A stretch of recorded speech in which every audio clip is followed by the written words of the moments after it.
আসসালামু আলাইকুম শেখ। আসসালামু আলাইকুম ওয়া রাহমাতুল্লাহি ওয়া বারাকাতুহু। জি বলেন। শেখ, আমার নানু অসুস্থ। উনি মানে বসে নামাজ পড়তে পারেন, কিন্তু কিন্তু উনি নামাজ পড়তে চান না। এই ক্ষেত্রে করণীয়টা কি, মানে কিভাবে নামাজ পড়তে বুঝাবো? চান না, আল্লাহ হেদায়েত করুন। নামাজ পড়তে চান না তো কুফরের অবস্থায় মরতে হবে। যেই ব্যক্তি বেনামাজি হয়ে মারা যাবে সে কুফরের অবস্থায় মারা যাবে। আল্লাহ হেদায়েত দান করুন।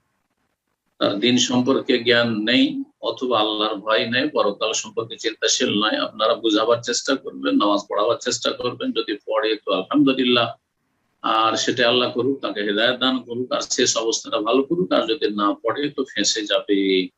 কারণ কোরআন এবং হাদিসের আলোকে বেনামাজি বড় কুফরিতে লিপ্ত। হ্যাঁ, গুনাহগার নয়, শুধু বড় কুফরিতে লিপ্ত, ঈমান ভঙ্গ হয়ে যায়। যে ব্যক্তি সালাত ছেড়ে দেয় তার ঈমান নষ্ট হয়ে যায়। জি, আল্লাহ হেদায়েত করুন। আসসালামু আলাইকুম। আসসালামু রাহমাতুল্লাহ। জি শাইখ, আমার প্রশ্নটা নামাজ নিয়ে। আমি 5 ওয়াক্ত নামাজ পড়ি আলহামদুলিল্লাহ, কিন্তু মানে আমার 1 ওয়াক্ত 2 ওয়াক্ত এমন হয়েছে যে আমি ঘুমের জন্য আমি টের পাইছিলাম, কিন্তু ঘুমের জন্য এটা আমি মিস করে ফেলছি। তাই আমি পরবর্তীতে তওবাও করছি যে আমার আর হবে না এমন। কিন্তু আমি শুনছি 1 ওয়াক্ত নামাজ বাদ দিলেও কাফের হয়ে যায়। তা আমার কি ও আবার মানে ফরজ গোসল করে আবার তওবা করতে হবে? আল্লাহ। না না, গোসল তওবা করার জন্য গোসল করা লাগে না। প্রথম কথা, তওবা করার জন্য, গুনাহ করলেও তওবার জন্য গোসল করা লাগে না। কথা বোঝা গেছে? 2 নম্বর কথা হচ্ছে যে কেউ যদি অনিচ্ছাকৃত ঘুমিয়ে যায়, চেষ্টা করেছে, অ্যালার্ম লাগিয়ে রেখেছে বা কাউকে বলে রেখেছে, কিন্তু ঘুম থেকে উঠতে পারে, ঘুম ভারী ছিল, ক্লান্তি ছিল, অনিচ্ছাকৃত শুয়ে থেকে যায়, তাহলে যখন জাগবে তখনই সালাত পড়ে নি। ফাইন্না যালিকা ওয়াক্তুহা, সেটাই তার ওয়াক্ত। লা কাফারাতা লাহু ইল্লা যালিক, এছাড়া তার কোনো কাফারা নাই, কোনো গুনাহ নেই, কোনো কাফারা তাকে দিতে হবে, কোনো কিছু নেই, কোনো গুনাহ হবে না।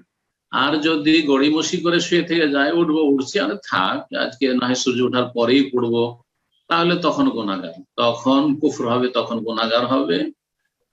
অন্তর থেকে তওবা করবে এবং আল্লাহর কাছে তওবা ইস্তেগফার করবে।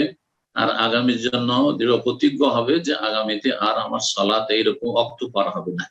ইচ্ছা করে কেউ যদি ওয়াক্ত পার করে, সূর্য উঠিয়ে দেয়, ইচ্ছা করে আসর সালাতে সূর্য ডুবিয়ে দেয়, ইচ্ছা করে সালাত ছেড়ে দেয়, আর সে ওয়াক্তটি পার হয়ে চলে গেল, তাহলে সেটি তখন কুফরে পরিণত হবে, তখন কুফরের কাবিরা গুনাহ। আশা করি বুঝতে পেরেছেন। কিন্তু অনিচ্ছাকৃত কারো ভুলে গেছে, আর একটা ওয়াক্ত এমন ছুটে যে ভুলে যে সারা জীবন মনে হয়নি, আল্লাহ ধরবেন না, মোটে ধরবেন না। রব্বানা লা তুআখিযনা ইন নাসিনা আও আখতানা, আল্লাহ ধরিও না যদি আমরা ভুলে যাই অথবা ভুল করি।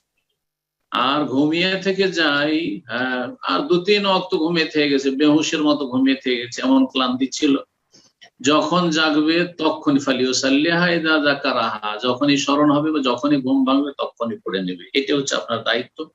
ঘুম থেকে উঠে সাথে সাথে পড়বেন। কিন্তু এটা যদি কেউ বদ অভ্যাস বানালে ডেলি ডেলি হচ্ছে, মাসে 10 দিন 20 দিন এরকম ফজর হচ্ছে, তাহলে তার ইমানে দুর্বলতা আছে, তার ইমানের নবায়ন করা উচিত। জি, আপনি আপনার অবস্থা ভালো করছেন। আল্লাহ যেন ইমানকে মজবুত করার তৌফিক দান করেন।